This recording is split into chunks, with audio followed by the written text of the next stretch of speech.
The 2023 season has been going in Red Bull's direction so far, but it seems like this is about to change in the upcoming period. Their rivals are already working on solutions for their cars, and it seems Mercedes has the most potential to challenge them further down the road.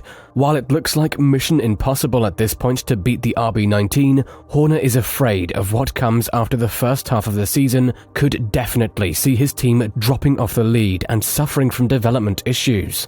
Could we see Red Bull being dethroned in 2023 after Horner's recent statement on Mercedes? As we all saw, the 2022 season went totally Red Bull's way, and it continued to do so in 2023. The Austrian team survived a couple of tweaks to the regulations that, while Mercedes hoped would favour them, turned out completely the opposite.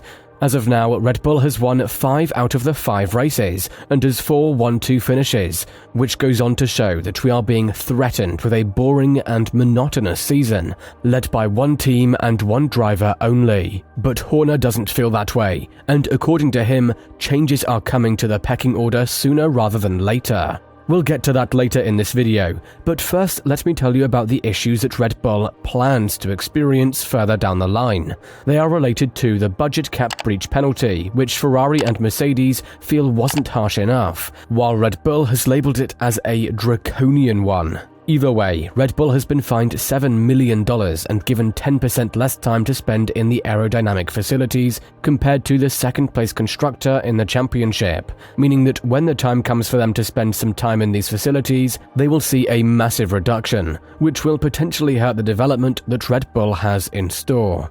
At this point, there doesn't seem to be anything that can stop the RB19, but Horner doesn't feel that way. Given the fact that the new upgrades in Imola are expected to unlock a lot of performance on the W14, the Silver Arrows will definitely use a 17% extra wind tunnel time compared to Red Bull to try and close the gap even further. Hamilton and Russell went from being the largest pessimists in the world to saying that the gap, although hardly achievable, can be closed. Now, why is Red Bull afraid that the penalty will haunt them for the remainder of the season, when they've gone on to win 5 out of the 5 venues in the most dominating manner possible? Obviously, even before the season began, it was expected that Red Bull would have a dominating start, due to the fact that the tweaks to the regulations weren't that strong for us to see a massive shift all of a sudden. However, when the F1 caravan visits Europe, it's the best time for the teams to start introducing huge upgrades, such as in Imola and Barcelona, because of the low logistic costs and the proximity of the aerodynamic facilities of the respective teams. This is where Mercedes and Ferrari hold an advantage over Red Bull, and while the team bosses of these two teams are not very positive when it comes to bringing an upgrade that has the potential to close the gap to Red Bull in 2023, Horner fears that this might be the reality of the sport. When talking about this matter, the team principal of Red Bull was asked whether he believes things in the sport can change very quickly. As he said, "I don't know. It's still a long season, and Mercedes have got a lot of development time available to them. Let's see. I keep hearing of massive upgrades for Mercedes coming and significant ones for Ferrari. So, if they do have a B-spec car then, things can change quite quickly." This is the number one thing that Red Bull fears, but it's far from the only one when it comes to Mercedes taking action against the new regulations. Hamilton has spoken about the FIA tweaking the rules prior to 2026, because if they don't, we'll have the most boring period in the sport, similar to the one that he and his team used to rein in from 2014 to 2020. It's a bit unfair to ask the FIA to do this, and it's safe to say that there is a lot of hypocrisy involved in Hamilton's statements, but that's the reality of his request, and we're just sharing it as it is. But apart from this, the FIA has done something that Marco has labelled as a dirty trick to try and stop Red Bull where they are gaining the most, their DRS advantage.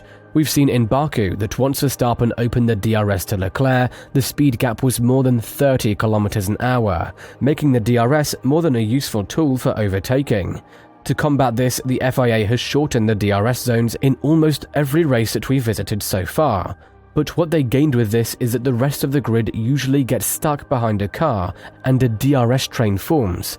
Unlike Red Bull, the dominance of the other teams in this aspect is far from ideal, and when talking about it, Marko still found a way to blame Mercedes for the FIA's recent actions, as he went on to add, "Overtaking has always been difficult. Then when you also shorten the DRS zone, the reason seems obvious to me. You have to stop intervening in such a manipulative way. It is amazing that Mercedes is angry. They have had a superior engine for years. When you build a car that's a flop 2 years in a row, you should focus more on that." So what is the reality of the sport right now? As all things stand, Red Bull is ready to suffer from the reduced time in the wind tunnels, and it's safe to say that we are all eagerly waiting for Imola to see what Mercedes has in store for their new car design. It's not that I'm talking bad about Aston Martin or Ferrari, but as of now, both of these teams haven't really shown what they have in their hands, and it seems like this is a maximum that we can see out of the two outfits. Mercedes is the only team that has something new and revolutionary coming up, and they are our only hope that we won't see a boredom-filled season, one that would make the sport's reputation take a massive hit. And if we see Mercedes' recent pace in Baku and Miami, we can see that they have been able to improve when it matters the most, in the race. Yes, both Russell and Hamilton switched places for their early exit in Q2 in these two events, but Russell was able to finish P4 in Miami after starting P6 and was faster than Sainz, while Hamilton has done a tremendous job getting away from the DRS train and finishing P6 ahead of Leclerc, who just didn't have the pace to attack the Briton. Overall, the old design seems to have worked with the new upgrades, but this isn't even comparable to what they have in store from Imola onward. Although it's worth mentioning that Mercedes also loves playing the role of the underdog. That's why Wolff and Russell tried to tone down the expectations of the fans and manage it their own way. For example, when asked about what the Silver Arrows are bringing to Imola, Wolff was very careful with his words, as he said, "We need to manage our own expectations, because we're bringing an update package that's going to consist of new suspension parts, bodywork and some other things. I'm hoping we can go more to a stable platform, and then we should see where the baseline is and what we can do from there. What we're doing is we're introducing a new bodywork, and we're introducing a new floor, and we're doing a new front suspension, and that's pretty large. That's a pretty large operation, large surgery. It's going to be a lot of learning in the virtual world, where it is good lap time."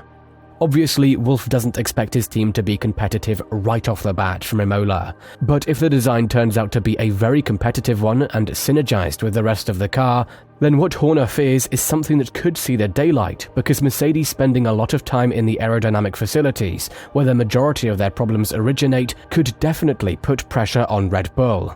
It goes without saying that the team would have loved to win a race before this happened, so that they would be even closer to the championship fight once they get competitive. But in a 23-race calendar, everything is possible. Horner's fears aren't unfounded ones, and it's up to us to wait and see what Mercedes has in store for the remainder of the season, starting with Imola and the newest upgrade on the W14. Do you think they can take Red Bull off the top of the table? Let us know in the comments below.